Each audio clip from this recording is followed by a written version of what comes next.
Hai Sobat Sukses, kembali ketemu dengan saya, Deddy Sidarta.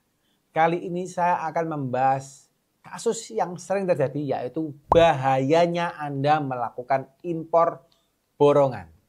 Yuk simak penjelasannya setelah yang satu ini.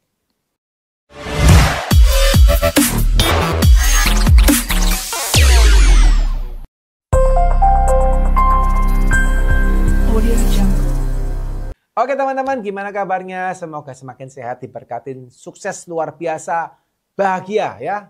Dan usahanya tambah jaya ya. Tak doakan semua teman-teman happy semua ya.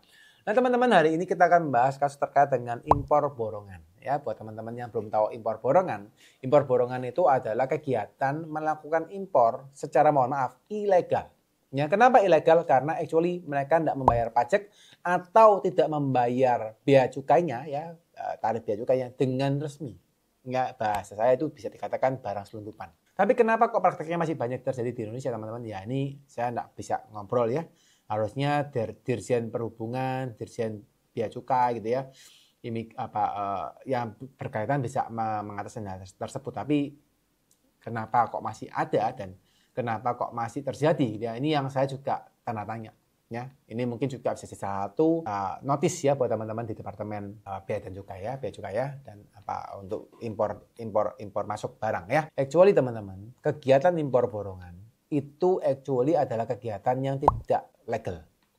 Jadi yang terjadi adalah seringkali ya, Anda menggunakan provider tertentu, dari sana nanti mereka bisa melakukan impor barang Anda ya. Yang mana harusnya barang Anda nilainya segini nih, tapi sama mereka dikompres atau gimana gitu ya. Akhirnya Anda bayarnya murah banget ya. Jasanya kepada mereka, Anda tinggal bayar. Ya sejumlah tertentu. Alhasil barang Anda masuk ke sini, dengan Anda tinggal bayar fee yang murah sekali ya. Dan actually pajaknya nggak Anda bayar, ya bea cukainya nggak Anda bayar, Anda cuma bayar ongkos angkut sama harga barang. Ya, CIF ya, cost insurance VAT itu yang Anda bayar ya. Terus yang terjadi adalah ya sudah Anda melakukan penjualan. Kejadiannya adalah yang sering kali gini. Ketika Anda menjual barang, Anda itu menjual barang yang nominalnya cukup besar ya, dan omset Anda cukup besar. Dan dipool semua ke pribadi Anda sebagai pemilik. Anda tidak mau menggunakan PPN ya, karena Anda bertahan di bawah 0,5%, di bawah tarif UMKM ya 4,8 M setahun. Supaya Anda bayar pajaknya murah, terus PPN-nya nggak bayar. Ya. Suatu waktu Anda dapatin surat pajak. Ya, ini karena real case teman-teman ya. Dapat surat pajak, ketahuan mutasi uang Anda nggak sinkron. Ya, Anda penjualan ya. Terus Anda mikir, oh gimana ya Pak caranya ya Pak ya? Oke, caranya pecah badan usaha gitu ya. Ini misalnya seperti itu. Lalu yang terjadi adalah apa? Anda benar-benar pecah badan usaha. Anda buat beberapa CV. Anda buat beberapa CV untuk melakukan penjualan. Yang mana pembeliannya ini teman-teman adalah pembelian yang tidak legal ya. Suppliernya siapa? Nggak tahu suppliernya siapa ya. Terus Anda pecah 4,8 ya, dan banyak CV ya. Oke, Anda bertahan sementara bahwa ini bisa dilakukan ya. Minimal Anda lapor omsetnya sudah real, tapi pembeliannya enggak. Nah, suatu waktu tiba-tiba orang pajak tanya, "Ini Pak, ketahuan nih," misalnya gitu ya. Atau misalnya Anda sudah enggak 0,5% ya, Anda ternyata sudah masuk ke tarif normal, terus Anda, wah saya bingung nih Pak, saya udah kembali aja ke PKP semua, nah, misalnya ya. Terus orang pajak mulai melakukan pemeriksaan kepada Anda. Loh Pak, ini suppliernya siapa? Ya, oh ini suppliernya UMKM Bu, ya suppliernya UMKM. Anda mengatur tuh suppliernya UMKM, membuat pembelian yang fiktif mungkin gitu ya, atau Anda melakukan apa ya. Terus ternyata teman-teman, si pajak nggak terima. Dia akan cek Anda pembeliannya siapa. Nah, akhirnya ketahuan bahwa Anda melakukan impor borongan. Nah, ini teman-teman yang jadi salah satu momok. Ya, mungkin saat ini belum sampai ke arah sana. Tapi actually, ketika Anda melakukan hal tersebut, ini tidak akan bagus untuk perusahaan Anda kalau Anda memang goalnya membangun branding. Ya, karena branding Anda tidak bisa menggunakan banyak perusahaan. Anda harus satu perusahaan yang kokoh ya. Tapi kalau Anda misalnya impor borongan, Anda jual misalnya apa? Mainan-mainan anak gitu ya, di online ya, toko online dan sebagainya. Anda buka banyak toko, ya itu serah Anda. Tapi toh kalau ketahuan, orang pajak akan tanya, loh suppliermu siapa? Oh enggak jelas Bu. Wah, ini ketahuan, ada catat hukum bahwa ada impor borongan yang Anda belum bayar pajaknya. Dan mereka bisa tagih ini di daerah sini. Meskipun sekarang regulasinya belum sampai ke sana, ya. Tapi mereka bisa melakukan hal tersebut, ya. Nah, yang saya garis bawahi untuk teman-teman yang branding, ini bukan hal yang baik. Teman-teman yang hari ini nonton dan memang Anda lagi pikirkan, oh iya Pak, saya lagi memikirkan untuk membangun branding. Karena teman-teman mungkin pernah belajar lah ya, sama-sama kita belajar bahwa untuk Anda bersaing di pasar ke depannya, tidak lagi Anda menggunakan strategi pricing war atau fighting di harga.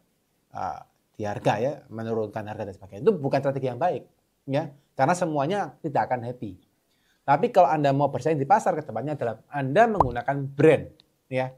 Nah, ketika Anda membangun brand, nggak bisa lagi Anda menggunakan illegal way, cara yang ilegal. Anda harus menggunakan cara yang legal. Nah, ini yang perlu teman-teman perhatikan. Bisa jadi Anda coba lihat lagi. Oh, ternyata borongan saya bayarnya juga nggak murah-murah amat loh. Nah, ini juga banyak teman-teman yang terjadi, ya. Karena begitu di mapping, begitu dilihat ya kondisi di lapangan, ternyata oh saya bayar jasa borongannya juga ternyata ya cukup mahal. Ya, waktu Anda hitung-hitung, ternyata untuk bayar pajaknya juga tidak terlalu selisih jauh. Ya, karena teman-teman perlu perhatikan, di dalam impor, proses impor itu ada beberapa pajak yang terkait.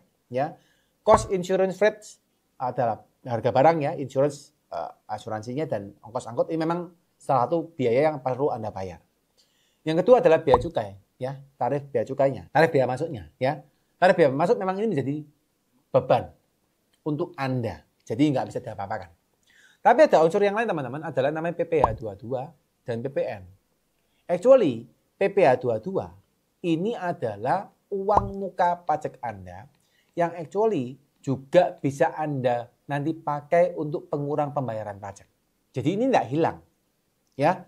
Ada lagi namanya PPN impor. PPN impor ini juga menjadi uang muka pajak Anda. Dan ini juga menjadi kredit pajak untuk cross dengan PPN penjualan. Jadi ini juga tidak hilang. Ya, PPh 22 tidak hilang, PPN tidak hilang. Yang hilang cuma biaya masuk saja. Ya, yang benar-benar. Nah, sekarang Anda perlu lihat. Kelihatannya besar. Tapi begitu Anda hitung, bisa jadi Anda tinggal nambah dikit kok untuk melunasin semuanya. Ya memang bisa jadi waktu Anda masuk ke sini bayar lebih murah karena apa? Harga barangnya di markdown, ya, diturunkan. Jadi akhirnya Anda bayarnya kelihatannya murah. Nah, kalau pakai harga normal mungkin lebih mahal, tapi kan Anda perlu pikirkan. Kalau Anda branding, nggak bisa lagi Anda menggunakan cara yang ilegal tadi. Anda mesti pikirkan dengan cara yang baik. Ya. Jadi ternyata selisihnya dikit Pak kalau bayar masuknya Pak. Ya udah teman-teman, tindak aja. Anda bisa switching. Yang dulunya impor borongan mulai berpikir, oke Pak, sekarang saya harus legal. Supaya apa? Supaya branding saya bagus Pak. Ya, Anda bayar PPN kenapa? Supaya Anda nggak perlu buka banyak toko. Banyak orang yang kepingin bayar pajaknya murah, tarif 0,5%, Anda buka bayar banyak toko tuh. Ya, tokonya di online ya. Padahal untuk nge-branding satu brand aja, itu effortnya luar biasa kan. Kalau Anda di toko online kan Anda perlu ikut promo, perlu apa, flash sale dan sebagainya ya. Tapi Anda karena kerepotan untuk bayar pajak, Anda buka toko yang lain ya. Akhirnya Anda nggak fokus. Ya, ini yang bisa satu trigger untuk Anda yang memang melakukan impor borongan, ada baiknya Anda mulai beralih ke cara yang lebih baik. Buat teman-teman yang bingung menghadapi proses pemeriksaan perpajakan, mendapatkan surat cinta pajak ya SP2TK dan teman-teman tidak tahu bagaimana caranya, teman-teman harus pelajari satu pelatihan kami ya di e-learning ya dengan nama bagaimana Anda menangani dan meminimalkan resiko pemeriksaan daripada SP2TK ya. Kami membuatkan cara-cara yang sederhana, yang praktis, yang perlu Anda lakukan ya, supaya ketika Anda dapat surat SP2TK, surat pajak, Anda tahu caranya bagaimana treatment untuk penanganannya dan tidak sampai Anda kena masalah besar. Ingat teman-teman, dapat surat pajak yang paling penting bukan Anda cuma menyiapkan data, tapi bagaimana Anda menangani surat perpajakannya dari awal hingga terakhir selesai. Gimana Anda step by stepnya, Anda harus tahu caranya. So, teman-teman segera dapatkan pelajarannya di link di bawah ini. Buat teman-teman yang happy dengan video ini, merasa bermanfaat, silakan di-subscribe, di-like, dan paling penting di-share juga kepada teman-teman Anda yang lain. Supaya apa? Supaya teman-teman yang lain juga bisa tercerahkan secara perpajakan. Jadi video ini bisa menjadi berkat buat teman-teman Anda dan tidak sampai mereka mendapatkan masalah perpajakan karena ketidaktahuannya mereka. Buat teman-teman yang pengen bertanya juga boleh komen di bawah ya. Nanti saya akan jawab semaksimal mungkin. Tapi kalau memang Anda merasa belum dijawab dan pengen dijawab, mungkin teman-teman juga boleh follow saya di Instagram dan DM saya di Instagram, mungkin akan lebih cepat mereply-nya daripada komen di YouTube ya. Sekian teman-teman, semoga teman-teman selalu sehat, diberkatin dan selalu berbahagia.